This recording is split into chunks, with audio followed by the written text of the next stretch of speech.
여러분 안녕하십니까? 우리 안식일이 시작되는 이 저녁 시간에 우리 하나님께서 오늘 참석하신 귀하신 분들, 하나님께서 또 영적으로 육적으로 크게 축복해 주시길 빌겠습니다. 저희 민족 우리 추석을 맞이해서 오늘 설교 제목을 추수하시기 위해 오시는 예수님이라고 하는 제목을 가지고, 성경 본문 말씀은 요한계시록 14장 14절에서 16절 말씀을 같이 좀 보시겠습니다. 또 내가 보니 흰 구름이 있고 구름 위에 사람의 아들과 같은 이가 앉았는데 그 머리에는 금밀관이 있고 그 손에는 이한 낫을 가졌더라. 또 다른 천사가 성전으로부터 나와 구름 위에 앉은 이를 향하여 큰 음성으로 외쳐 가로되 네 낫을 휘둘러 거두라. 거둘 때가 이르러 땅에 곡식이 다 익었음이로다 하니 구름 위에 앉으시니가 낫을 땅에 휘두르매 곡식이 거두어지니라. 예수님의 재림은 주님께서 오른손에 이한 낫을 들고 이제 추수하시기 위해서 오시는 재림의 모습을 지금 여기 묘사를 하고 있습니다. 우리는 지금 종말의 시대에 살고 있죠. 신속히 성취되는 때의 징조들은 그리스도의 오심이 가까움을 선포한다. 하나님의 영은 점진적으로 그러면서도 분명하게 지상에서 물러가고 있다. 재앙과 심판이 하나님의 은혜를 멸시하는 자들에게 이미 내리고 있다. 땅과 바다의 재난, 불안한 사회의 상태, 전쟁의 경보 등은 불길한 전조이다. 그것들은 가장 큰 사건들이 다가오고 있음을 예방한다. 교회적인 후건 11페이지에 있는 말씀입니다. 지금 우리가 살고 있는 이 시대는 참 우리 주님께서 오실 재림의 징조들이 너무나 신속하게 또 너무나 많이 그 징조들이 지금 나타나고 있습니다. 이때 우리가 무엇을 준비해야 될지, 우리가 어떻게 살아야 될지, 오늘 이제 추수하시기 위해서 오시는 예수님의 이 장면을 통해서 제가 이 성경과 예언의 신을 통해서 쭉 기별을 제가 정리를 했습니다.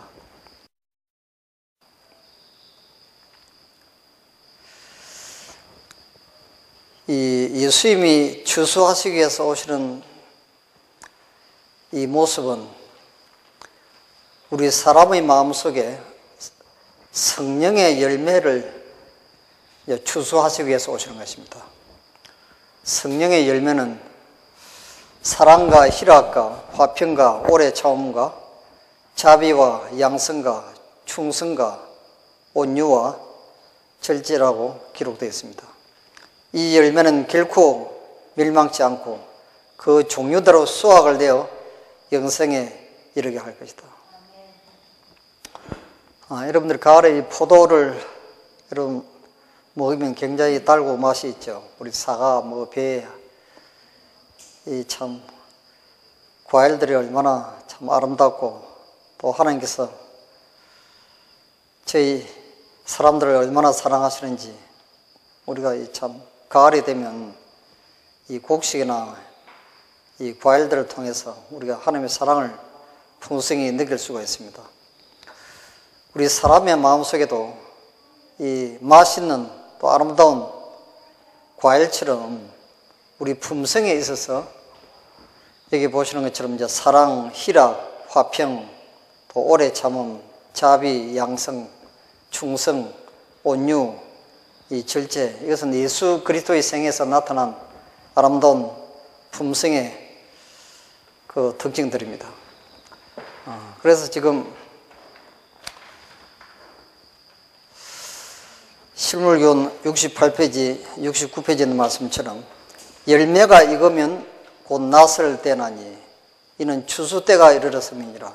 그리스도께서는 당신의 교회 안에서 당신 자신을 나타내시기 위해서 오랫동안 소망을 가지고 기다리고 계신다. 그리스도의 품성이 당신의 백성 가운데서 완전히 재현될 때 그들을 당신 자신의 것으로서 추정하시기 위해 오실 것이다.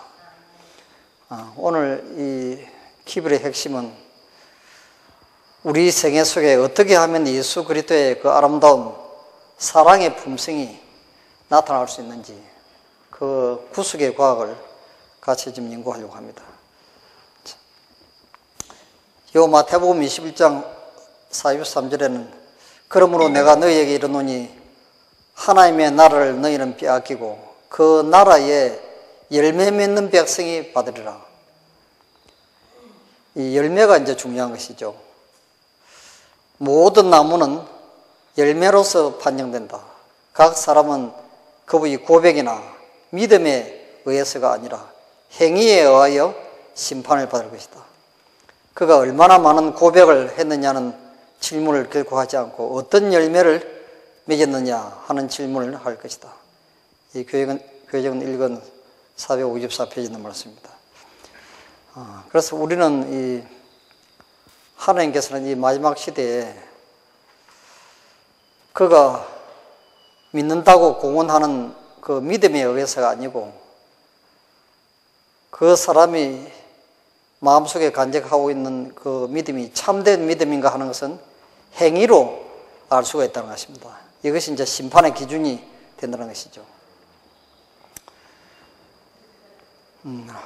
예수님께서는 1844년 윌리엄 밀레의 재림운동과 함께 이 세상에 재림하시려고 그때 모든 준비를 하늘에서 다 준비하였습니다. 자, 그런데 윌리엄 밀레의 재림운동이 이제 실패로 끝났죠. 1844년 대실망 이후에 재림교인들이 저희의 믿음을 굳게 지키고 연합의 정신으로 밝혀지기 시작하는 하나님의 섭리를 따랐더라면 그들은 하나님의 구원을 보았을 것이고 주님께서는 그들의 노력과 함께 큰 능력을 베풀었을 것이고 사업은 이미 끝났을 것이며 그리스도께서는 그 즉시 보상을 받아야 할 당신의 백성을 영접하시기 위하여 오셨을 것이다. 이 가래복음 기별 1권 68페이지에 있는 말씀입니다. 그 당시에 한 5만 명 이상이 윌리엄 밀레의 재림 설교를 듣고 윌리엄 밀레의 그 집 뒤에 그 성천의 바위로 하는 그 언덕에 모여서 참 밤새도록 기도하고 눈물로 자기들의 죄를 회개하고 다시 오시는 예수님의 재림을 준비하기 위해서 그들이 가지고 있는 모든 재산을 다 팔아서 가난한 사람들에게 나눠주고 오직 내일이면 오실 예수님의 재림을 하늘나라를 또 준비하기 위해서 그들의 모든 그들의 혼과 그들의 모든 영을 다해서 재림을 준비했습니다. 그런데 주님은 그날 오시지 않았습니다. 대실망의 골짜기로 떨어졌죠. 불과 나중에 보니까 5만 명 가운데 그 50명 정도만 마지막으로 남았다고 기록되어 있습니다. 다시 말하면 그 당시에 예수님의 재림을 정말로 준비된 사람들이 5만 명 가운데 한 50명 정도밖에 없었다는 것입니다. 나머지 대부분의 사람들은 윌리엄 밀레의 설교를 듣고 너무 큰 감동과 또 확신을 얻고 참 수많은 사람들과 함께 이 재림운동에 가담은 했지만 또 이 품성이 하나님께서 보시기에 아직 준비가 되지 않았습니다. 그래서 하나님께서는 짧은 시간 안에 그들의 품성을 변화시켜서 하늘나라로 데려가시기 위해서 대실망의 골짜기로 그들을 데려왔습니다. 그 당시에 그들이 당했던 배경을 여러분 상상해 보십시오. 그 당시에 예수님의 재림을 준비한다고 그 윌리엄 밀러의 그 성천의 바위 위에 모였던 그 신자들이 밤이 새도록 기다리고 밤 12시가 지나서 또 새벽이 되어서 또 아침이 되고 12시가 또 지나고 스산에 해가 넘어가기까지 예수님은 오시지 않았습니다. 그들은 이미 모든 재산을 다 정리하고 완전히 참 빈 털들이로 오도 갈 데 없는 참 거지처럼 모든 것을 다 버리고 오직 하늘만을 위해서 지금까지 살아왔는데 이제는 예수님은 재림도 안 하시고 갈 곳이 없는 것입니다. 신문에는 풍자 만화를 그린 그 장면이 나타나고 재림 신자들이 뭐 하늘로 이렇게 올라갔다가 또 강줄을 타고 올라갔다가 줄이 끊어져가지고 또 떨어지는 장면을 또 묘사를 하고 또 아침 날이 새서 또 동네 사람들 만나면 벌써 하늘에 갔다 왔냐고 또 인사를 하고 그들이 얼마나 많은 조롱과 경멸과 참 그런 그 굴욕적인 그런 대우를 받으면서 또 그런 말을 들으면서 그들은 정말로 참 갈 곳을 찾지 못하고 시련 가운데 또 고난 가운데로 혼란 가운데 그들이 빠지기 시작했습니다. 그런데 우리가 이 성경을 여러분 공부해 보시면 하나님은 이제 사랑이시다 하는 그것을 우리가 놓쳐버리면 안 됩니다. 하나님은 처음부터 끝까지 우리를 변함없이 이제 사랑하시는 것입니다. 어떤 시련이나 어떤 고통이나 우리가 사람의 눈으로 보기에는 또 상식적으로 생각하기에는 도무지 인간의 생각으로는 도무지 이해를 할 수 없고 도무지 설명할 수 없는 참 어두운 어떤 섭리의 사건들이 내 인생에서 닥쳐온다 할지라도 거기에는 하나님의 말할 수 없는 그 사랑의 손길이 그 감추져 있다는 것입니다. 마치 그 구름 뒤에 어떤 태양이 빛나는 것처럼 하나님은 그 시련을 통해서 이루시고자 하는 그 목적이 있는 걸 그들이 깨닫지를 못했습니다. 그들이 그런 고통과 경멸과 조소와 조롱을 받는다 할지라도 끝까지 믿음으로 그들이 실망하지 않고 계속 기도하고 말씀을 연구하고 재림을 준비하기 위해서 그렇게 한 마음으로 이렇게 뭉쳤더라면 틀림없이 예수님은 그때 재림할 수 있었고 그들이 참 군중 심리에 의해서 그래 모인 사람이라 할지라도 그 실망의 골짜기를 통과하면서 그들의 품성은 성령을 통해서 참 요셉이 하루 만에 17년 동안 자기 아버지 집에서 배운 어떤 하나님의 말씀과 교훈보다도 노예로 팔려갔던 그 하루 동안에 더 많은 품성 변화가 일어났다고 기록하고 있습니다. 그와 똑같이요. 우리도 인생에서 우리에게 닥쳐오는 이 모든 시련과 고통과 이유를 알 수 없는 이런 그 참 어두운 구름들이 몰려올 때 우리는 여전히 구름 뒤에 빛나는 태양을 항상 바라보면서 늘 하나님께 감사하고 하나님을 찬양하면서 그렇게 살면 틀림없이 참 하나님은 전화예복을 시키시고 우리가 기도한 대로 우리가 소원한 대로 모든 일들이 다 이루어진다는 것입니다.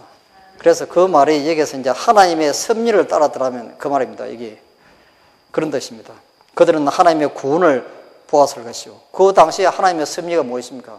얼마나 고통과 시련과 경멸과 모욕과 조롱을 받으면서 그 당시에 재림운동에 가담했던 사람들이 얼마나 쓰라린 그 대실망의 골짜기를 그들이 이제 통과하게 되는데 거기에 하나님의 사랑의 손길이 숨겨져 있는 것을 믿음의 눈으로 바라보았더라면 틀림없이 그때 예수님이 재림할 수 있었다는 것입니다. 그런 뜻이죠. 자, 지금 우리가 마태복음 3장 8절에서 10절에 보시면 그러므로 회개에 합당한 열매를 맺고 속으로 아브라함이 우리 조상이라고 생각지 말라. 이 회개에 합당한 열매, 이것이 이제 하늘나라에 들어가는 하나의 참 품성의 하나의 그 특징이죠. 나무의 가치는 그 나무의 이름보다도 그 나무의 열매로 결정된다. 만일 열매가 무가치 같다면 그 이름이 그 나무를 멸망해서 구할 수가 없다.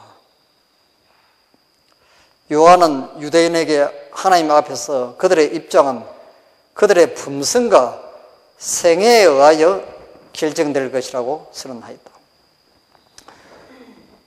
우리가 참 하나님을 믿는다고 공언하는 것은 우리가 쉽게 할 수 있습니다.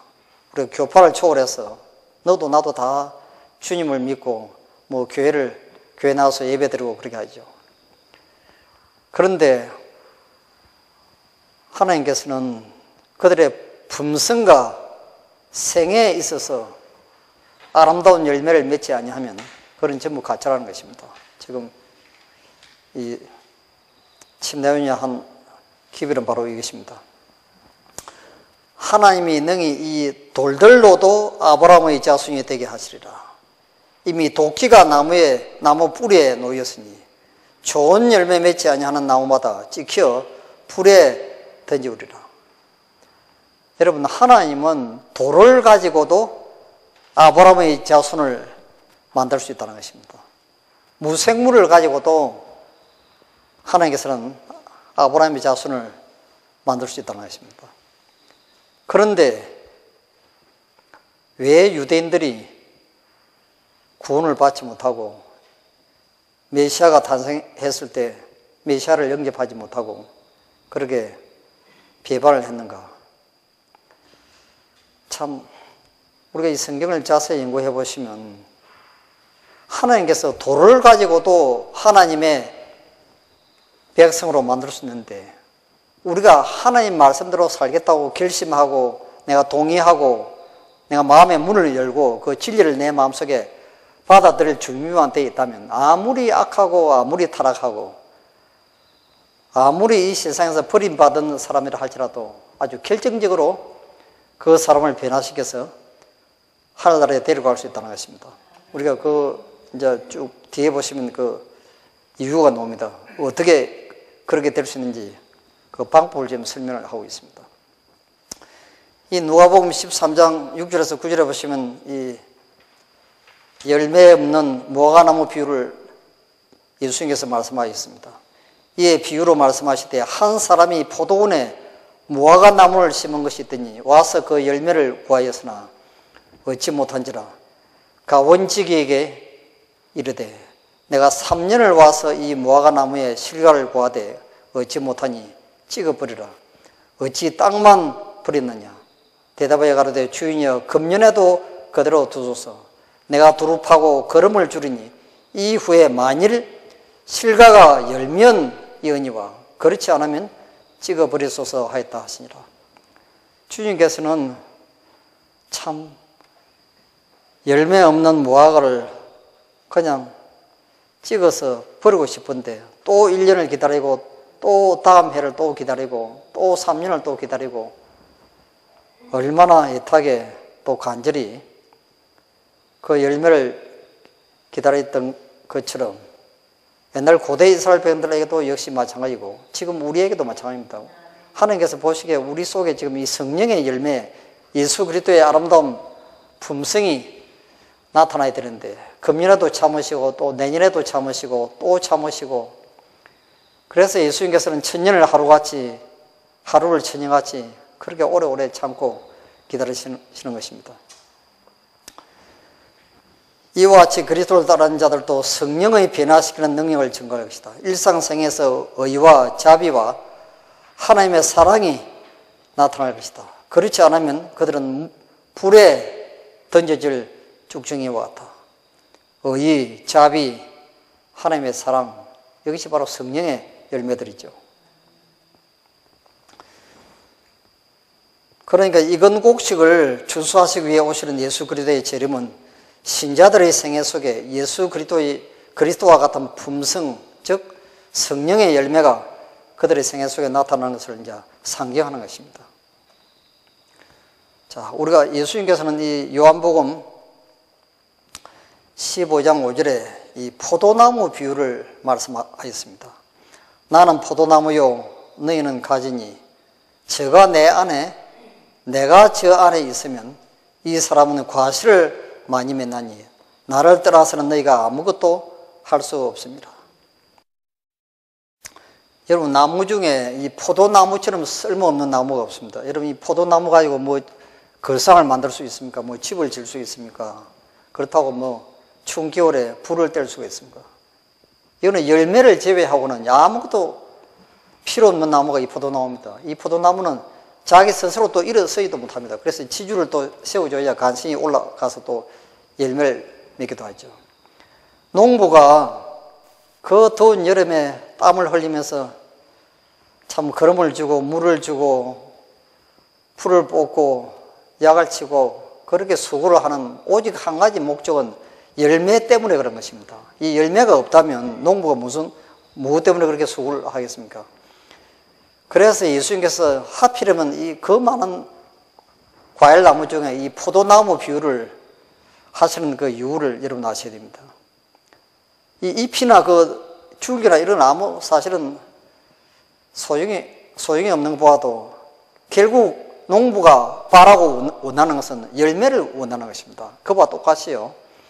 우리가 하나님을 믿고 이 교회에 나오는 목적은 우리 품성 속에 하나님의 아름다운 사랑의 열매가 우리 속에 가득하기를 원하시는 것입니다. 만약에 이것이 없다면 이건 아무 소용이 없는 것입니다. 여러분 생각해 보십시오.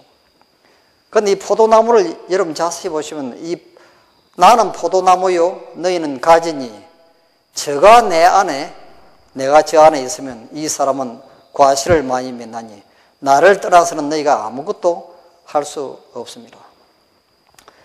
여기 너희는 가지니 저가 내 안에 내가 저 안에 있으면 이게 무슨 말씀인지 이해가 되십니까?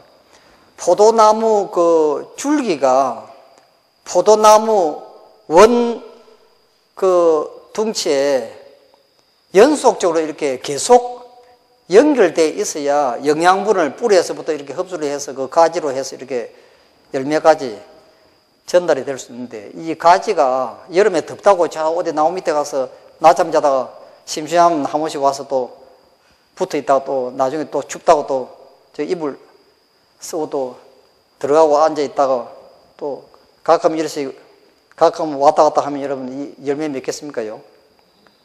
추우나 더우나 할 것 없이 연속적으로 매 순간 계속 붙어 있어야 되는 것입니다. 그래서 지금 예수님께서 이 진리를 설명하실 때 이 어린아이부터 어른까지 쉽게 이해할 수 있는 이 천연계의 비유를 많이 하십니다. 뭐 씨 부르는 자의 비유, 여기 이제 포도나무 비유 보시면 이 비유들이 굉장히 많이 나오죠. 이 자세히 보시면요, 굉장히 중요한 진리들이 여기 있습니다.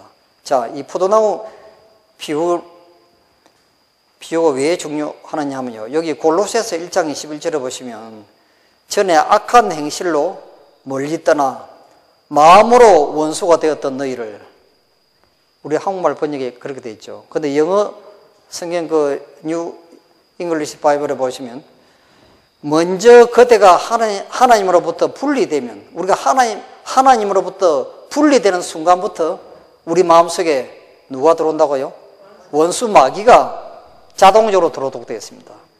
그리고 나면 그대의 모든 행동은, 우리의 모든 생각, 우리의 말, 우리 모든 행동은 자동적으로 죄밖에 짓지 않는다는 것입니다. 왜냐하면 이 사단 마귀가 우리 마음속에 들어오니까 사단이 시키는 대로 우리의 생각, 우리의 말, 우리 행동이 전부 입에서 나오는 말이나 생각이나 모든 게 행동이 남을 괴롭히고 하여튼 죄밖에 짓지 않는 것입니다.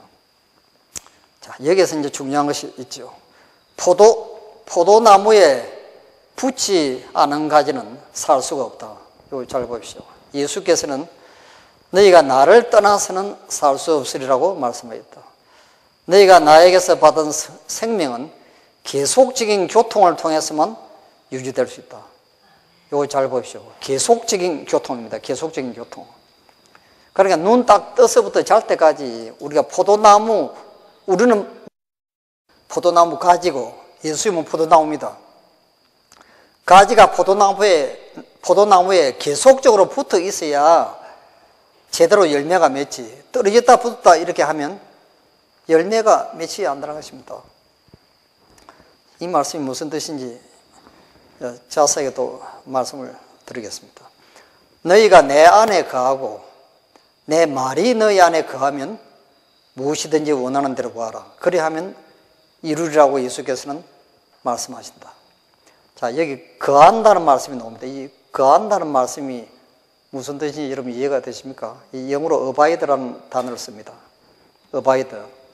이거는 남편과 아내가 한 집에 온종일 같이 거하는 것. 또 자녀들이 부모님들과 함께 아침부터 잘 때까지 항상 같이 있는 것을 거한다고 하는 것입니다. 친구나 이웃 사람들은 그 집에 잠시 놀러 왔다가 또 다시 돌아가죠. 그런데 한 집에 사는 식구들은 어떻습니까? 온종일 같이 있는 것입니다. 여기 거하는 것입니다. 그러니까 우리가 예수님처럼 변화되려면 예수님과 함께 온종일 거해야 된다고 말입니다. 이 포도나무 비유입니다. 그래서 말씀을 통하여 그리스도께서 그분의 추종자들 속에 거하신다. 자, 그분께서는 진리의 말씀으로 우리 속에 거하신다. 그랬습니다. 그럼 우리가 예수님과 함께 거한다고 하는 말씀은 딱 눈 떠서부터 해가 질 때까지 하나님의 말씀을 머리 가운데 생각하면서 사는 것을 거한다고 한다 그 말씀입니다. 제가 지금부터 한 30년이 넘었네요. 1974년도 제가 미국 선교사 과정하고 같이 이제 생활한 때가 있습니다. 그때 우리 청년들이 무슨 교육을 받았냐 하면 딱 아침 눈 떠서부터 잘 때까지 기록되었을 때 하나님의 말씀대로 사는 훈련을 받았습니다. 아침에 딱 새벽에 일어나면 이제 자기가 정해놓은 기도의 장소에 가서 나무밑이든 뭐 골박이든 예수님처럼 같이 이제 기도하는 훈련을 이제 합니다. 그 다음 또 기도 끝나면 이제 한 시간 정도 이제 말씀을 이제 개인적으로 연구하는 이제 시간을 또 가지죠. 또 식사 시간이 되면 이제 말씀에 의해서 식사를 이제 건강법칙을 따라서 이제 음식물에 관한 금연 또 무슨 그 건강법칙이 있죠. 우리 또 물을 마시기도 하고 입에서 오래 씹는 것이 피가 되고 살이 된다고 하는 말씀. 하여튼 이 단순한 음식, 이 음식물에 관한 하나님의 말씀을 생각하면서 또 식사를 합니다. 또 이 밭에 가서 일을 할 때는 하늘에 계신 아버지께서 온전하신 것처럼 내 능력 안에서 완전하게 일하는 훈련을 하는 것입니다. 어떤 자기에게 무슨 일이 주어지면 또 완전하게 또 아름답게 신속하게 하여튼 예수님께서 마치 목공소에서 대패질을 하실 때 이렇게 완벽하게 하신 것처럼 이런 것들이 전부 하나님과 그 일 속에서 하나님과 이제 교통하는 것이죠. 차를 타고 갈 때는 우리가 찬미를 부르든지 또 설교 테이프를 듣든지 또 내가 기도를 하든지 하나님과 교통할 수 있습니다. 우리가 또 사람을 만날 때는 또 그 사람에게 친절한 말, 또 내가 화가 날 때는 그걸 오래 참는 연습, 이 모든 것들이 하나님의 말씀을 생각하면서 온종일 이제 그리스도와 함께 이제 거하는 연습을 하는 것입니다. 그렇게 해서 우리가 이제 그분께서는 진리의 말씀으로 우리 속에 거하신다고 기록되어 있습니다. 그래서 신실한 마음으로 그분의 말씀을 순종하는 곳에 그리스도께서 거하시는 것이다. 그랬습니다. 그럼 우리가 하나님의 말씀대로 순종하려면 먼저 해야 될 일이 무엇입니까? 우선 말씀을 연구를 해야죠. 말씀을 봐야죠. 말씀을 기도하는 마음으로 깊이 연구하고 하나님의 뜻이 무엇인지 또 예수 그리스도의 품성이 무엇인지 우리가 어떻게 행동해야 되고 어떻게 말을 해야 되고 어떻게 살아야 될지를 그 말씀 속에 자세하게 기록을 하였습니다. 그래서 먼저 말씀을 연구하고 내 마음속에 그 말씀이 있어야 이제 순종을 하게 되는 것입니다. 그 말씀대로. 근데 말씀도 보기도 않으면 우리가 어떻게 말씀을 순종하겠습니까? 그렇죠. 그렇게 자기가 듣고 본 말씀대로 순종하는 사람은 그 사람 마음속에 예수님이 거하신다는 것입니다. 모든 세대와 각 나라에서 품성 건설을 위한 참 기초는 동일하다. 곧 하나님의 말씀에 포함된 원칙들이다. 유일에 안전하고 확실한 법칙은 하나님께서 말씀하신 바를 행하는 것이다. 아시겠어요? 예, 굉장히 중요한 말씀입니다. 자, 여기 대청의 해보 1903년 3월 30일자 보시면 만약 하나님의 백성이 그분과의 살아있는 관계를 유지했더라면, 자, 여기 이제 무슨 말인지 이해가 되십니까? 살아있는 관계가 무엇입니까, 여러분? 예수 그리스도와 매 순간 연결되어 있는 것을, 나무가 살아있는 것도 마찬가지죠. 이 나무가 이렇게 살아있는 것은 가지가 뿌리에서부터 이 나무 꼭대기까지 원통체에 같이 붙어 있는 것입니다. 이게 만약에 분리되든지 하면 살아있는 것이 아니죠. 그건 말라 죽든지 하여튼 시들어서 자라지도 못하고 열매도 맺지 않는 것입니다. 자, 그 뒤에 보시면 만약 그들이 그분의 말씀을 순종했더라면, 그러니까 그분의 말씀을 순종하는 것이 하나님과의 살아있는 관계다, 그 말씀입니다. 그들은 오늘날 하늘 가나안에 있게 됐을 것을 나는 알고 있다.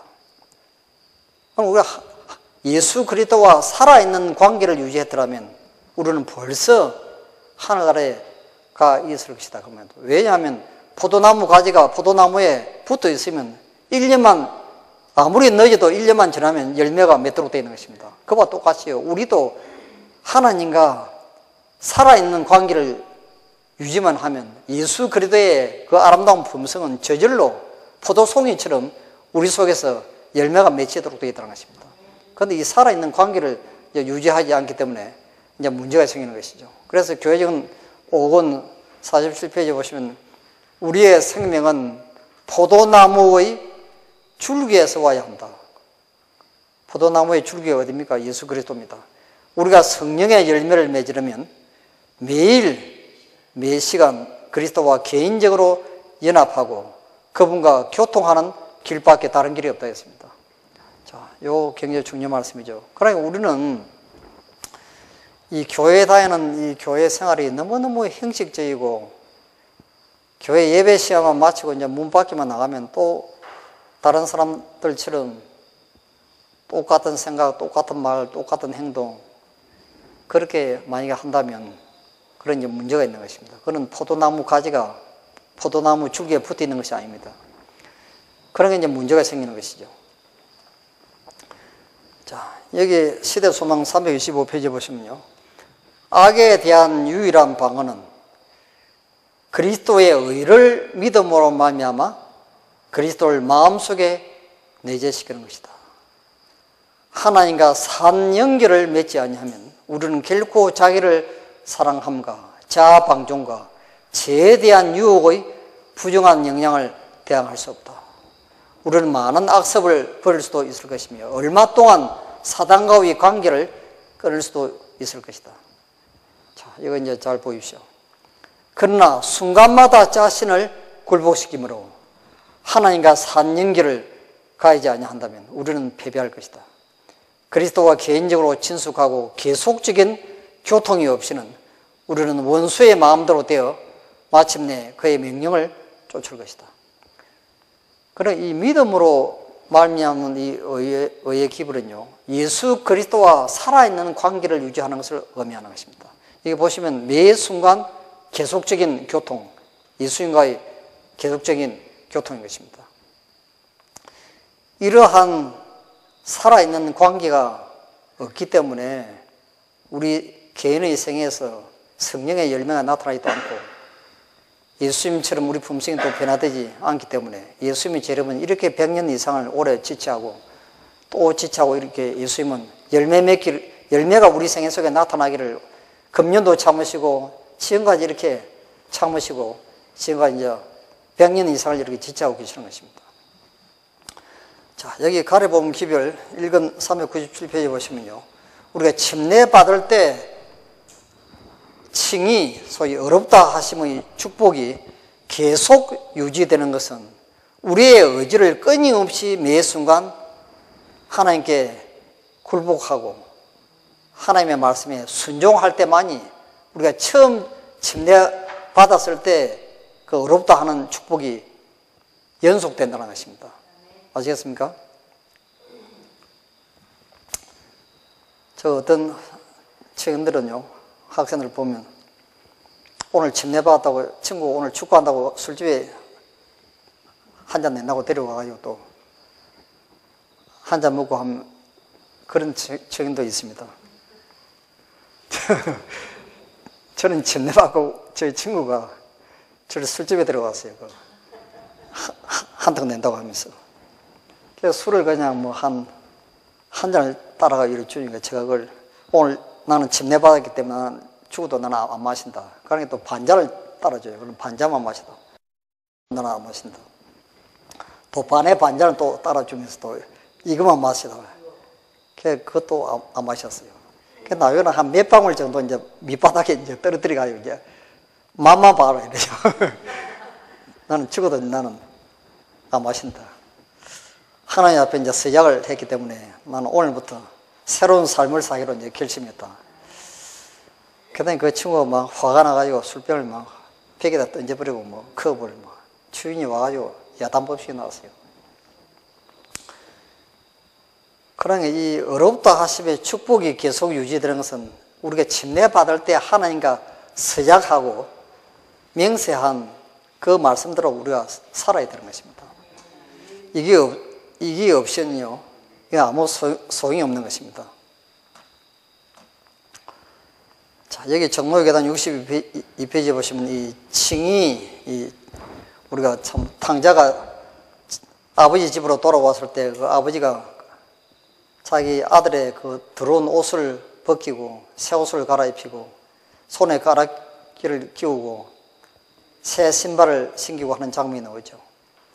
자, 그대가 자신을 그에게 바치고 그를 그대의 구주로 받아들이면 그대의 생애가 아무리 악하였을지라도 그분의 공로로 인하여 그대는 어렵다 하심을 얻는다. 그리스도의 품성이 그대의 품성을 대신하게 되고 그대는 죄를 도무지 범하지 않은 것처럼 하나님 앞에 받아들이는 바가 된다. 그러니까 우리가 과거에 어떻게 살았든지 과거에 내가 아무리 죄를 많이 짓고 하나님 뜻대로 살지 않은 사람도 지금부터 내가 예수님을 믿고 지금까지 잘못 살아온 모든 과거를 내가 다 청산하고 내가 지금부터 하나님 뜻대로 말씀대로 순종하겠다고 결심을 하면 그 사람이 태어나서 지금까지 지은 모든 죄를 단 하나도 빠짐없이 남김없이 예수님께서는 보혈의 공로로 다 용서해 주시고 죄를 한 번도 지지 않은 사람처럼 이제 봐주시는 것입니다. 나는 아직도 품성도 변화되지도 않고 율법도 완전히 순종하지도 않고 아직까지 예수님처럼 변화되려면 너무도 아직 때가 되지 않았는데 하나님께서는 나를 보시는 것이 아니고 예수 그리스도의 그 완전하신 품성을 보시고 나를 덤으로 무조건 그냥 품성이 다 변화된 사람처럼 율법을 다 순종한 사람처럼 점도 없고 흠도 없고 완전히 거룩한 사람처럼 그대로 인정하시고 이제 봐주시는 것입니다. 이걸 우리는 그 놀라운 참 입혀주시는 그 칭이 놀라우신 하나님의 은혜인 것입니다. 그리고 우리가 구원을 받는 것은 예수 그리스도의 공로로 구원을 받는 것이지 우리의 선한 행위로 구원을 받는 것이 아닙니다. 우리는 회개함으로 구원을 받도록 되겠습니다. 그 다음 번에 보시면요, 이뿐만 아니라 그리스도께서는 마음을 변화시키신다 그랬죠. 우리가 법적으로 아무리 죄의 용서를 받았다 할지라도 아직까지 내 품성은 유전적으로 타고난 나쁜 기질, 또 후천적으로 개발된 나쁜 습관들이 여전히 내 품성 속에 남아 있습니다. 그래서 이러한 상태에서 우리가 하늘나라에 가더라도 우리는 거기에서 살 수가 없다는 것입니다. 왜냐하면 순결하고 거룩한 그 하늘나라에 가서 이 천사들과 죄 없는 사람들과 함께 생활을 하면요, 그 어울리는 것이 단 하나도 없다 했습니다.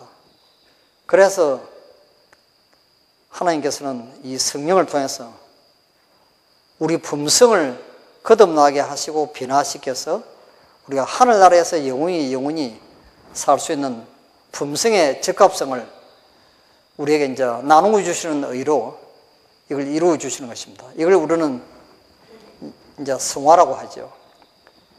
그래서 이제 중요한 것은 무엇이 중요합니까? 이 성화가 이제 중요한 것입니다. 칭의는 마치 우리가 미국 가는 비행기 티켓을 받은 것하고 똑같고, 그 비행기 티켓을 받은 사람들이 이제 미국 그 이민 가면 교육을 시키죠. 그 사람들 모아놓고, 그 미국 법이 어떻고, 뭐 하여튼 뭐, 거기 어떻게 살아야 되고, 뭐 교통법규는 어떻게 지켜야 되고, 이런 자세한 교육을 시킵니다. 왜냐하면 그 교육을 받지 않냐면요, 거기 가서 살 수가 없도록 되어 있습니다. 저도 그 미국에 있을 때 아파트, 그 미국은 뭐 전세가 없고 전부 이제 그 월세를 받죠. 하루를 제가 출장하다 그 잊어버리고 그날 그걸 수표를 제가 갖다 놔야 되는데요, 안 내는 바람에 300불을 벌금을 물었어요. 300불 하루 늦었는데 아무리 뭐 사정해도 안 되는 것입니다. 이게 바로 우리 미국의 법이라고 이제 그 직원이 이야기했어요. 이게 바로 법이라고.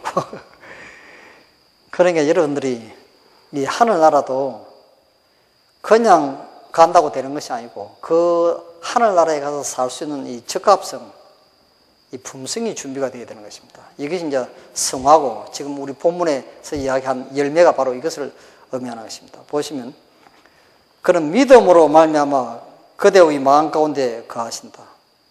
이 거한다는 말씀이 나오죠.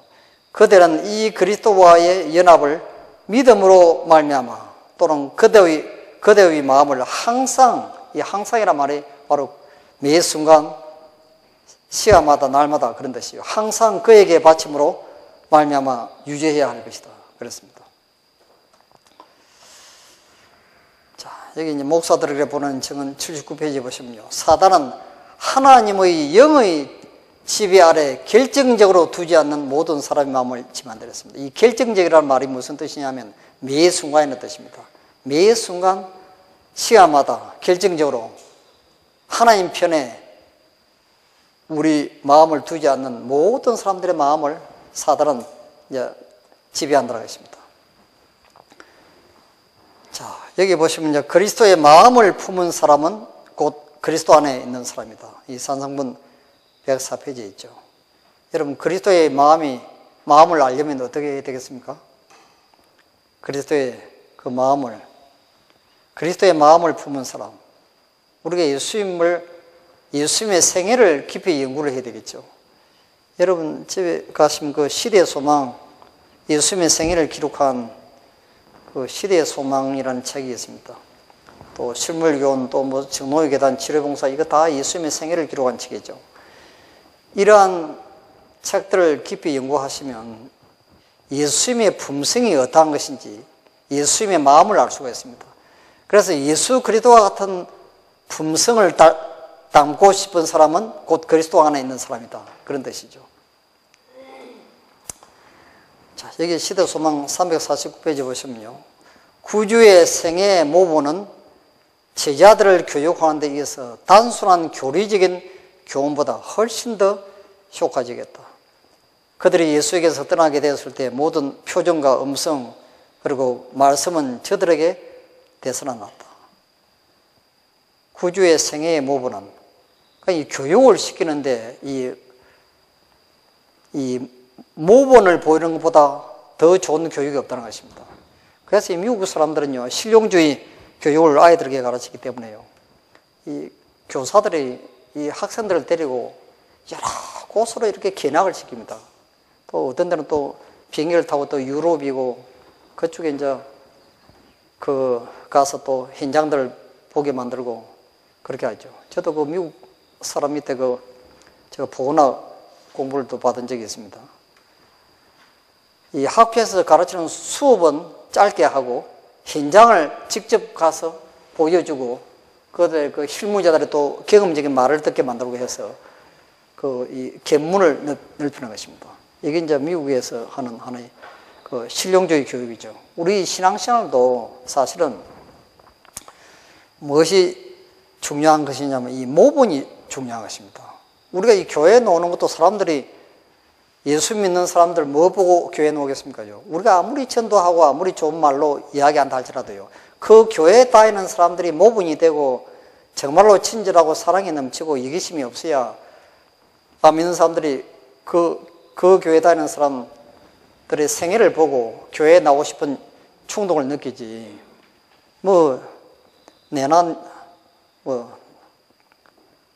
전혀 다를 바 없으면 누가 교회에 나오겠습니까? 여러분 생각해 보십시오. 그래서 예수님께서는 이 제자들을 3년 반 동안 데려다니면서 보여주신 것이 바로 모본인 것입니다. 환자를 치료하고 불쌍한 사람들도 도와주고 또 사마리아 땅에 들어갈 때 그 사마리아 사람들이 예수님을 막 얼마나 푸대접하고 그렇게 하는데도 예수님이 그들을 용서하고 하는 모든 장면을 눈으로 직접 보고 피부로 느끼고 마음으로 이제 감동을 받도록 그렇게 하신 것입니다. 그들이 예수에게서 떠나게 되었을 때 모든 표정과 음성 그리고 말씀은 저들에게 되살아났다고 기록되어 있죠. 많은 이들이 우리의 거룩한 모본 되신 분이 지닌 품성의 분명한 점을 거의 연구하지 않기 때문에 그분을 담는 데 실패한 데 있습니다. 우리가 예수님처럼 변화되려면 예수님의 품성이 무엇이 아름다운지를 깊이 연구하지 않으면 아무 소용이 없다는 것입니다. 여러분 평생을 교회를 다녀도요 이 품성이 변화되지 않는 이유가 어딘지 아십니까? 예수님의 품성을 담고 싶은 충동을 느끼지 않든지 그 예수님의 품성을 담게 해달라고 기도를 안 하든지 무언가 문제가 있는 것입니다. 말씀을 많이 아는 것처럼 보이고 또 기도도 많이 하는 것처럼 보이고 전도도 잘 하는 것처럼 보이는데 이 품성에 있어서 이제 문제가 있으면요 예수 그리스도의 품성을 깊이 연구를 하지 않기 때문에 그분을 담는 일에 이제 실패한다는 것입니다. 자, 요 사도행전 45페이지 보시면 그들의 생각은 그리스도로 가득 찼고 마음과 품성에 있어서 그들은 주님과 같이 되었고 사람들은 그들이 전에 예수와 함께 있던 줄을 알았다 했습니다. 그럼 이 제자들이 예수님이 나중에 이제 무덤에서 3일 만에 부활하시고 40일 계셨다가 이제 하늘로 승천하시고 난 뒤에 믿지 않는 사람들이 예수님의 제자들을 보니까 이 그들의 품성이 예수님처럼 이기심 없고 친절하고 아름답고 너무너무 예수님을 그들이 많이 닮았기 때문에 그래서 안디옥에서 그리스도와 같은 사람이라는 그리스도인 칭호가 이제 붙여지게 된 것입니다. 지금 우리가 예수님과 함께 있으려면 지금 어떻게 해야 되겠습니까, 여러분? 예? 지금은 예수님이 이제 하늘에 가 계시고 지금 안 계시는데 우리가 지금도 예수님과 함께 있어야 우리가 변화가 되는데 우리가 어떻게 해야 이런 변화가 이제 일어나겠습니까? 예수님과 교통하는 것이죠. 예수님의 생애를 깊이 연구하는 것입니다. 우리가 아침에 일어나면 이제 시대 소망이나 그런 성경 말씀과 시대 소망을 펴시고 예수님의 유년 시절부터 쭉 갈바리 십자가에 돌아가신 그 아름다운 생애를 깊이 연구하면서 여러분들이 이제 감동을 받는 것입니다. 그것이 예수님과 함께 있는 것이죠. 그 예수님께서 니고데모에게 이제 하신 말씀 가운데 사람이 물과 성령으로 나지 아니하면 하늘나라에 들어갈 수 없다고 기록되어 있습니다. 육으로 난 것은 육이요 성령으로 난 것은 영이니 내가 네게 거듭나야 하겠다 하는 말을 기이 여기지 말라 그랬습니다. 자, 자기 자신의 행위로 율법을 지킴으로 하늘에 이루고자 힘쓰는 자는 불가능한 것을 시도하고 있는 것이다. 단지 율법주의적인 종교, 곧 경건의 모양만을 가진 자에게는 안전함이 없다. 시대소망 172페이지에 그 말씀이었습니다. 그리스도인의 생애는 옛것을 변경하고 개량하는 것이 아니라 본성을 변화시키는 것이다. 자신과 죄에 대하여는 죽고 전혀 새로운 생명으로 나오는 것이다. 이런 변화는 성령의 효과적인 역사에 의해서만 이루어질 수 있다. 자, 지금 제가 설명드리려고 하는 것은 여러분들이 이제 성령을 받으면 우리 품성은 예수님처럼 변화되도록 되어 있습니다. 그럼 어떻게 지금 성령을 받을 수 있는지 그 구체적인 방법들을 쭉 지금 이제 설명을 좀 하겠습니다. 자, 여기 시대소망 671페이지에 보시면 성령은 마음을 순결하게 만드신다. 성령을 통하여 신자는 거룩한 품성을 나누어 가지는 자가 된다.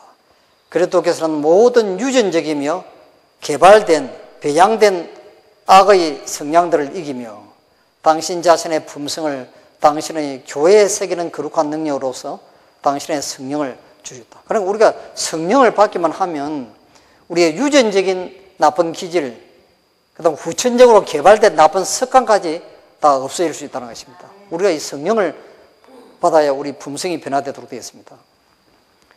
자, 성령은 영혼들 속에 영적 생명을 불어넣으시는 분이시다. 성령을 나누어 주신다는 것은 그리스도의 생명을 나누어 주신다는 의미다. 성령을 받은 자는 그리스도의 속성으로 물들어지게 된다. 우리가 성령을 받으면 예수님과 같은 품성으로 이제 나도 모르는 사이에 이제 변화가 일어나도록 되어 있다는 것입니다. 자, 시대소망 805페이지에 있는 말씀이죠. 살리는 것은 영이니 육은 무익하니라. 내가 너희에게 이런 말이 영이요 생명이라. 요한복음 6장 63절에 자, 하나님의 말씀이 영이기 때문에 성령입니다. 이게 생명입니다. 그러니까 우리가 하나님의 말씀을 받아들이고 말씀을 생각하고 그 말씀대로 사는 사람들은 그 사람 마음속에 이제 성령이 임재하시기 때문에 이제 예수님과 같은 품성으로 이제 변화되는 것이죠. 자, 여기 요한복음 3장 14절에 보시면 모세가 광야에서 뱀을 든 것 같이 인자도 들려하리니 이는 저를 믿는 자마다 영생을 얻게 하려 하십니다. 여기 믿는 자마다 영생을 얻겠다고 하신 이 말씀은 무슨 뜻이냐면 예수님께서 니고데모에게 민수기 21장 9절을 구약 성경 민수기 21장 9절을 인용을 하신 것입니다. 모세가 노뱀을 만들어 장대 위에 다니 뱀에게 물린 자마다 노뱀을 쳐다본 적 살더라 이랬죠. 그 당시에 독소에 물린 사람들이 막 눈이 안 보이고 완전히 막 어지럽고 막 다 죽어가는 사람들이 하나님의 명령을 따라서 모세가 만들어 놓은 그 노뱀을 쳐다본 사람들은 기적적으로 독이 빠져나가고 완전한 변화가 일어났습니다. 이 쳐다본다는 말하고 한마디로 말하면 이 믿는다는 말하고 똑같은 말씀인 것입니다. 이 쳐다본다고 하는 것은 이제 무엇을 의미하느냐면 우리 본교 성경 주석 6권 1098페이지에 보시면요. 그리스도를 바라본다는 것은 그분의 말씀 가운데 주어진 그분의 생애를 연구하는 것을 의미한다고 이야기했습니다. 우리들은 우리의 눈을 그리스도께 고정시켜야 한다. 그럼 우리가 예수님을 바라봄으로 변화된다는 것은 우리가 말씀 가운데 주어진 그분의 생애를 연구하는 것을 의미하는 것입니다. 자, 마치 식물이 햇빛과 이슬과 비를 받는 것처럼 우리는 성령을 받아야 한다. 우리의 마음이 언제나 그리스도를 생각하고 있을 것 같으면 성령은 마치 비와 같이 땅을 적시는 늦은 비와 같이 우리에게 임하실 것이다. 교육 139페이지. 그럼 우리가 예수님의 생애를 깊이 연구하는 건 너무너무 중요한 것이죠. 온종일 예수님의 품성을, 그분의 생애를 우리 마음 가운데 명상하는 것. 우리가 말씀을 통해서 또 우리 예언의 신의 말씀을 통해서 예수님의 생애를 연구하는 것 너무너무 중요한 것입니다.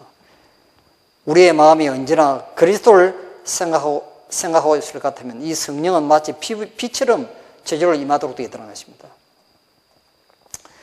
십자가에서 빛처럼 비치는 하나님의 사랑을 드러낸다. 그의 사랑은 우리를 그에게로 이끌어준다. 만약 우리가 이끄는 힘에 반항하지 아니하면 구주를 십자가에 못 박게 한 죄를 회개하는 마음으로 십자가 밑에 인도함을 받을 것이다. 그때 믿음으로 말미암아 하나님의 영이 사람의 심령에 새로운 생명을 지어준다. 우리가 이 예수님의 생애를 연구하시면요, 예수님은 마을 구위에서부터 갈바리 십자가까지 한평생 사신 그 예수 그리스도의 그 아름다운 생애는 하나님의 사랑을 증거하고 있는 것입니다. 매 순간마다 여러분 그 예수님의 생애를 여러분 연구해 보십시오.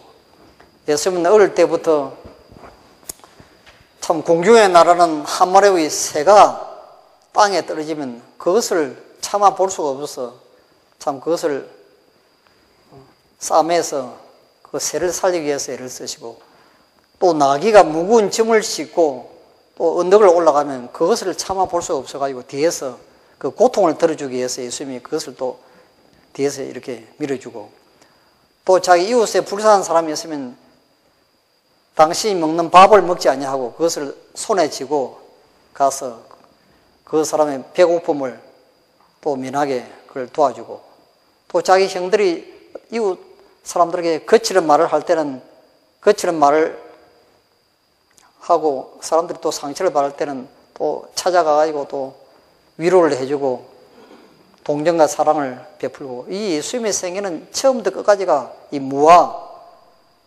고통당하는 짐승과 사람에 이르기까지 그들의 고통을 덜어주고 그들에게 행복과 유익과 평화와 건강을 되찾기 위해서 끊임없이 노력하시는 그 이기시 없는 예수 그리스도의 생애를 우리가 바라볼 수 있는 것입니다. 이러한 모든 것들이 이제 십자가에서 비치는 그 빛은 하나님의 사랑을 드러낸다. 그의 사랑은 우리를 그에게로 이끌어준다고 이야기했습니다. 우리가 하나님의 사랑을 깨달으면 나도 모르는 사이에 십자가 밑으로 이끌림을 받아서 이제 회개가 나오도록 되어 있는 것입니다. 구원에 불가피한 믿음은 단순히 이름뿐인 믿음이 아니라 영혼으로 하여금 그리스도의 사랑을 느끼게 해서 성품이 정화되고 정결케 되도록 하며 고결하게 하도록 해준다. 자, 이 사단은 그분의 빛을 어둡게 하기 위해서 우리들의 시야로부터 예수님을 보지 못하도록 노력하고 있다. 왜냐하면 우리들이 그분의 영광의 여왕까지라도 받게 되면 우리들이 그에게 이끌려가기 때문이다. 자, 여기 영광의 여왕이 뭔지 아십니까? 여왕. 이 영어로 글림퍼스라고 하는 단어인데요. 우리가 직사광선 말고 우리가 낮에 이렇게 앉아 있으면 이제 바깥 창문을 통해서 이렇게 흘러 들어오는 빛이 있죠. 그래서 환하죠. 낮에도 보면 이렇게 불 안 켜도 환하지 않습니까? 이걸 여광이라 합니다. 이 무슨 뜻이냐면 우리가 성경 속에 나타난 하나님의 사랑을 만분지 1이라도 깨닫기만 하면 우리 품성은 나도 모르는 사이에 변화가 일어나도록 되었다는 것입니다. 그 말입니다, 지금. 그러나 우리가 지금 이 하나님의 사랑을 깊이 깨닫게 해달라고 여러분 기도하셔야 됩니다. 이게 굉장히 중요합니다. 이 사단은 이 구속의 과학을 너무나 잘 알고 있기 때문에 그래서 이 과학시대 대영도 519페이지 보시면요, 사단은 그가 성경 연구를 게을리하고 기도를 등한히 하도록 유혹할 수 있는 자는 모두 자기의 공격으로 정복할 수 있다는 것을 잘 안다. 그 왜 그렇습니까? 그러므로 그런 사람의 마음을 빼앗기 위하여 온갖 술책을 다 쓴다. 그러면 지금 이 사단이 우리가 어떻게 하면 예수님처럼 빨리 변화되는 구속의 과학을 사단보다 더 잘하는 사람이 없다는 것입니다. 그래서 이 사단은 우리가 시간을 내서 성경을 연구하고 기도하는 시간을 빼앗기만 하면 무조건 자기 손아귀에 자기 마음대로 할 수 있다는 것입니다. 자, 여러분 이거 정말로 여기 이제 초기 문제 91페이지 보시면 한 계시에 한 장면이 나옵니다. 번개처럼 빨리 달리는 한 기차가 내 앞에 나타났다. 천사는 나에게 그 기차를 주목하여 보라고 하였다. 마치 한 사람도 남김없이 온 세상 사람들이 모두 그 기차 안에 타고 있는 것처럼 보였다. 천사는 저들은 불태워지기 위하여 단으로 묶여지고 있다고 말하였다. 다음에 천사는 위험에 있어 보이고 모든 사람들에게 종용을 받는 것처럼 보이는 차장을 보라고 하였다. 나는 당황하여 나의 수행하는 천사에게 그가 누구인지 물었다. 그는 대답하기를 그는 사단이다. 그런 광명한 천사의 모습을 한 차장이다. 그런 세상을 사로잡았다. 여러분 이게 무슨 말인지 아십니까? 지금 이 계시 가운데 보니까 이 세상 모든 사람들이, 거의 모든 사람들이 뻥개처럼 빨리 달리는 어떤 멸망을 향해서 달려가는 어떤 기차를 타고 있는 것처럼 보이는데 그 운전대를 잡은 사람이 바로 사단이었다고 말합니다. 이것이 무슨 뜻인지 아십니까? 지금 어린 나이부터 어른에 이르기까지요. 얼마나 바쁜지 모릅니다. 아침에 일어나면 아이들은 그냥 학교 갔다 또 마침 어디로 갑니까? 뭐 피아노 학원이고 바이올린 학원이고 영어 학원이고 뭐 무슨 학원 태권도고 뭐 온 사백 정신없이 쫓아다니죠. 어른들은 또 어떻게 합니까? 아침 눈 뜨면 또 직장에 간다고 아침 밥 먹을 시간도 없습니다요. 얼마나 또 피곤하게 이리 뛰고 저리 뛰고. 옛날에 우리 한국 가정에는 대부분 남편들이 밭에 가서 직장 생활하고 부인들은 집에서 다 뭐 했습니까? 예, 살림하고 그랬는데 요즘은요. 지금 미국처럼 완전히 맞벌이 안 하면 살 수 없는 이 사회적인 구조가 이 시스템 자체가 지금 그렇게 되어 있습니다. 지금 서양도 마찬가지죠. 너무너무 바빠서 언제 기도하고 언제 말씀을 볼 시간이 있습니까?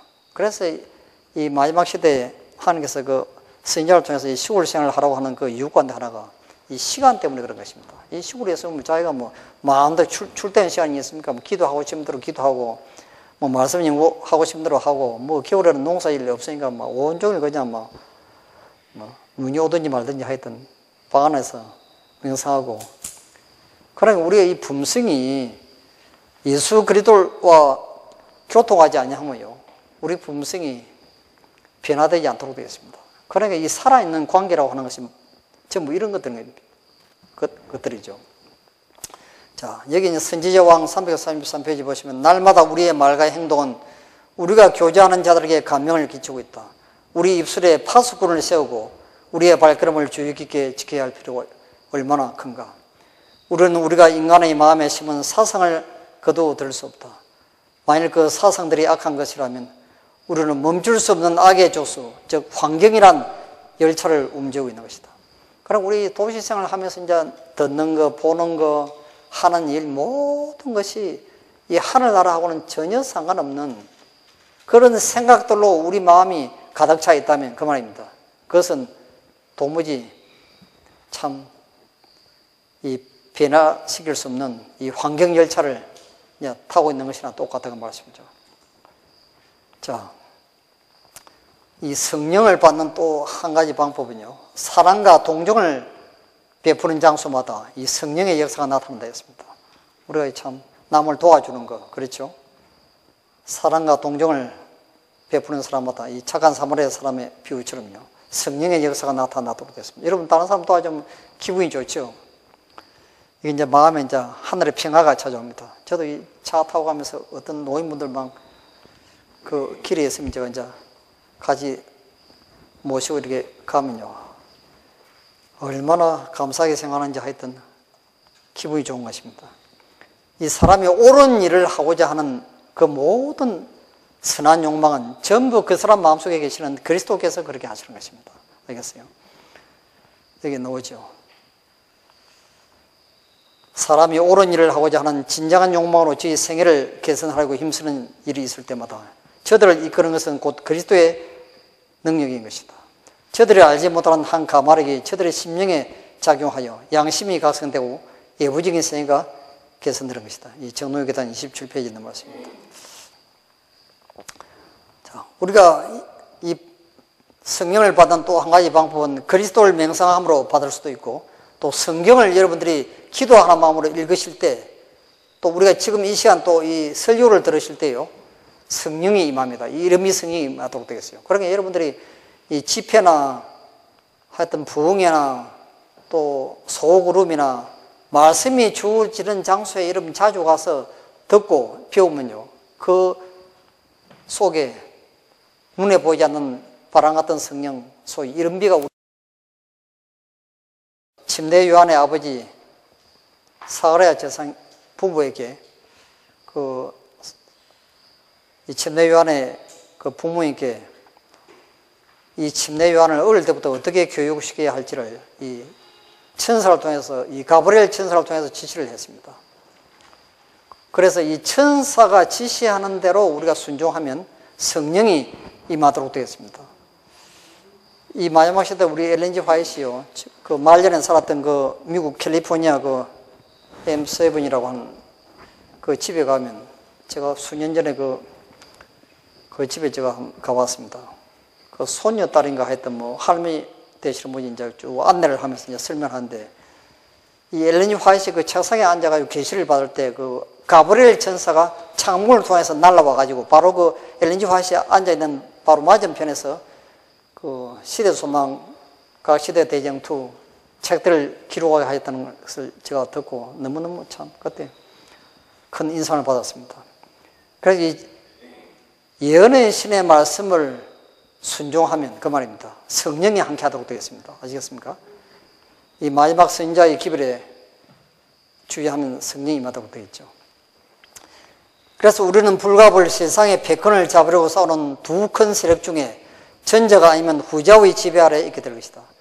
흑암의 왕국의 통치를 받기 위하여 일부러 이를 섬기기로 선택할 필요는 없다. 다만 빛의 왕국과 관계를 맺는 것을 등한히 하면 되는 것이다. 자, 그래서 이게 살아있는 관계를 유지하는 게 얼마나 중요한 것인지 여러분 아셔야 됩니다. 방종, 쾌락을 사랑함, 원한, 교만, 자존심, 시기, 질투는 모본이나 가르침이 없어도 무의식적으로 자라날 것이다. 천연계에서도 버려진 들판을 바라보면 은근기와 가시로 덮여있는 것을 볼 것이다. 그러나 만일 그것이 귀한 곡식과 아름다운 꽃들로 가득 찬 들판이라면 끊임없는 수고와 돌봄이 이었음에 틀림이 없다. 그러나 여러분, 이 품성이 변화되는 것은요, 예수님과 교통하고 우리가 기도하고 말씀을 깊이 연구하고 우리의 노력이 없이는 절대로 우리는 예수님처럼 변화될 수 없다는 것입니다. 우리 품성은 노력 안 해도 무조건 시간이 지나면 사단처럼 타락하도록 되어 있다는 것입니다. 지금 그 말입니다. 지금 마치 돌보지 않는 들판에 풀이 자라나는 것처럼 그런 현상이 일어난다는 거죠.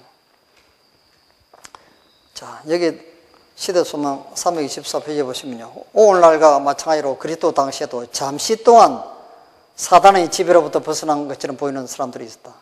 하나님의 은혜를 통해서 그들은 그 영혼을 통치해왔던 악한 영들로부터 해방되었다. 그들은 하나님의 사랑 안에서 기뻐했다. 그러나 돌밭에 부러진 청중의 비유에 나오는 사람처럼 그들은 그분의 사랑 안에 거하지 아니하다. 이 거하지 아니한다는 말이 매 순간 시간마다 날마다 그리스도와 함께 있는 것을 의미하는 것입니다. 그러니까 지금 우리가 이 품성이 예수님처럼 어떻게 변화되는지, 예수님이 포도나무 비유에서 너희가 내 안에 거하고 내 말이 너희 안에 거하면 하는 이 거한다는 말씀이 무슨 말씀인지 이제 좀 이해가 되시죠? 매 순간, 매 시간, 날마다 그리스도와 함께 있는 것을 의미하는 것입니다. 그들은 그리스도께서 그 심령 속에 거하기 위해서 그들 자신을 하나님께 날마다 굴복시키지 아니하였다. 우리 생애를 하나님께 날마다 굴복시키지 아니하면 악한 귀신이 청소해 놓은 집에 악한 귀신 한 마리가 나가더니 7 귀신을 데리고 들어온 비유처럼요, 우리 품성은 완전히 사단처럼 타락할 수 있다는 것입니다. 자, 이거 참 굉장히 중요한 것이죠. 예수님의 어머니 마리아가 예수님을 3일 동안 잃어버린 적이 있습니다. 하루를 소홀히 함으로 3일 예수님을 찾는데 3일 동안 수고를 했습니다. 얼마나 근심 걱정과 밤잠을 못 자고 그렇게 예수님을 찬도했는데, 그게 바로 명상과 기도를 등한히 하면 우리도 똑같이 다시 원점으로 회복되기 위해서는 그만큼 많은 시간이 우리에게 이제 필요하다는 것입니다. 시대소망 83페이지에 나오죠. 우리가 쓸데없는 잡담, 악한 말, 또 기도를 등한히 함으로 하루 동안의 구세주의 임재를 잃어버리고 그분을 다시 찾고 우리가 잃어버렸던 그 평안을 다시 회복하는데 수많은 날들을 고생하면서 보내야 할지도 모른다 그랬습니다. 시대소망 83페이지 그 말씀이었습니다. 많은 사람들이 예배에 참석하여 하나님의 말씀으로 은혜를 받고 위로를 받지만 명상과 경계와 기도를 소홀히 함으로 그들은 그 축복을 잃어버리고 그들이 그 은혜를 받기 전보다 더 공허한 자신들을 발견하게 된다. 시대소망 83페이지 그 말씀입니다. 우리들이 세상적인 사물에 너무나 몰두해 있으면 또 예수님께로부터 이제 분리된다 했습니다. 우리가 일에 너무 또 바쁘면 안 되죠.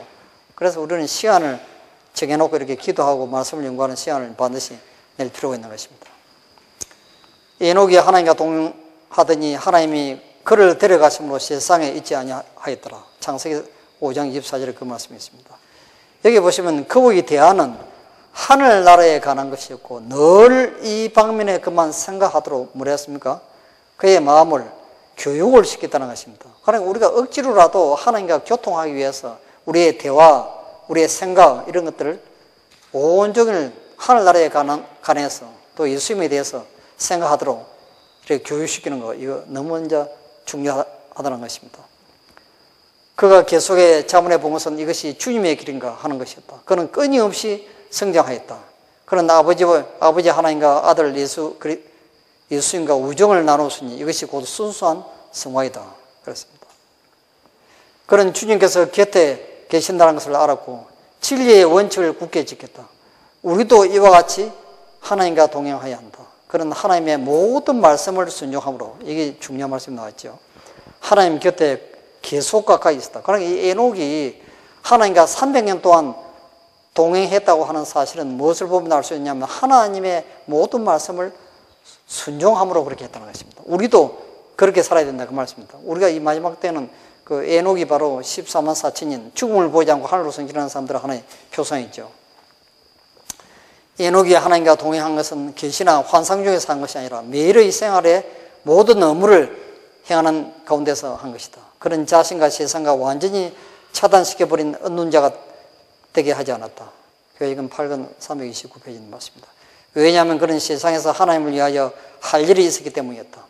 가족들 가운데서 사람들과 교제하는 중에서 남편과 아버지로서 친구와 시민으로서 그런 확고하고 흔들림이 없는 하나님의 종이었다. 교회익은 8권 329페이지는 맞습니다. 그리스도와 매일 교제함으로 그런 그분의 모습으로 변화되어 갔다. 매일매일 그런 자신의 길을 버리고 그리스도의 길, 곧 사상과 감정을 하늘의 것으로 거룩하게 하는 그리스도의 길을 따라 나아갔다. 여기 보시면 이 에녹이 했던 방법이 바로 매 순간 시간마다 날마다 그리스도와 교제한 것입니다. 그래서 그는 그리스도와 같은 선행과 자비, 부드러움과 동정, 긍휼과 인내, 온유, 겸손, 그리고 사랑을 나타내 보이므로 그리스도의 품성을 반사했다고 기록을 하고 있습니다. 자, 여러분들이 이제 이 믿음으로 말하면 이 중요한 키워드 중에 좀 하나가 무엇인지 좀 감이 잡힙니까? 이 그리스도와 살아있는 관계를 유지하는 것입니다. 그렇게 해야 우리 품성이 예수님처럼 변화되도록 되어 있습니다. 이것이 이제 에녹이 했던 방법이죠. 여러분, 이 믿음으로 말하면 의의가 무엇입니까요? 우리 예수님을 그냥 믿으면 그냥 예수님처럼 변화되겠습니까? 그것이 아니죠. 예수님과 끊임없이 포도나무 가지가 포도나무 원 줄기에 붙어 있는 것처럼 끊임없이 그리스도와 교통하고 에녹처럼 날마다 시간마다 그리스도의 생애를 명상하면서 그리스도를 닮아가려고 노력하는 것입니다. 이제 우리가 거의 결론을 내리겠습니다. 만약 하나님의 백성이 그분과 살아있는 관계를 유지했더라면 그 말입니다. 만약 그들이 그분의 말씀을 순종했더라면 그들은 오늘날 하늘 가나안에 있게 되었을 것을 나는 알고 있다. 자, 오늘 이제 말씀을 마치면서요. 이 포도나무 비유를 통해서 제가 오늘 시간은 이 믿음으로 말미암는 의의 이 첫 번째 이 중요한 기별이 예수 그리스도와의 살아있는 관계를 유지하는 것인데 이것이 바로 바라봄으로 변화되는 것입니다. 이것이 바로 믿음으로 말미암아 이 믿는다고 하는 말씀은 그냥 이론적으로 행위적으로 믿는 그런 믿음이 아니고 아까 보신 것처럼 바라본다는 거 믿는다고 하는 것은 곧 바라보는 것입니다. 무엇을 바라봅니까?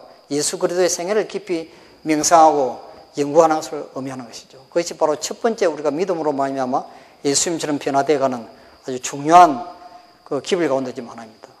그 다음 이제 두 번째 시간 내일 또 말씀을 드리도록 하겠습니다. 참 이 추석을 맞이해서 우리가 이 참 익은 곡식과 누른 곡식을 머리 숙인 그 곡식들과 여러분 머리를 숙인 그 곡식을 보면 여러분 무슨 생각이 납니까?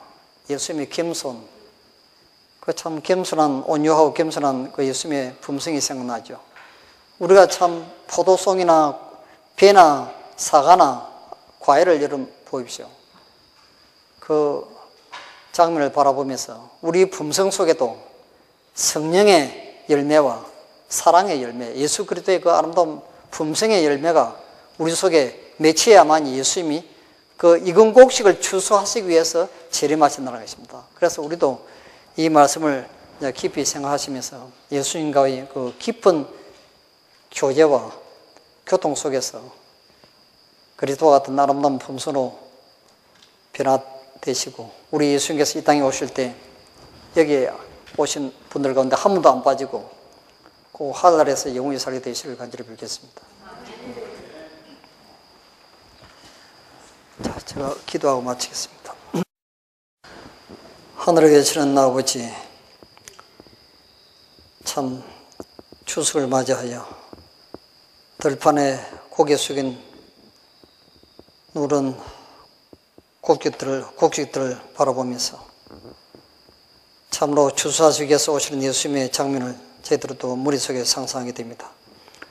저희들의 품성 속에도 예수님의 그 온유하고 겸손하신 그 자아이성의 아름다운 사랑의 열매들이 가득 열매 맺기를 마음에 간절히 사모합니다. 성령을 통하여 저희들의 마음속에 있는 모든 죄들을 철저하게 회개하고 날마다 그리스도를 바라봄으로 주와 같은 순결하고 거룩하고 이기심 없는 사랑의 모습을 닮아갈수록 우리 모두를 축복하여 주시옵소서. 그래야 여기에 머릿속엔 살아가는 모든 백성들 한 분도 빠지지 아니하고 우리 예수님께서 이 땅에 오실 때 그 하늘나라에서 주님과 함께 영원히 행복하게 살도록 축복하여 주시옵소서. 귀하신 예수님 이름으로 간절히 비옵나이다. 아멘. 네, 수고하셨습니다. 여러분 편히 쉬시기 바랍니다.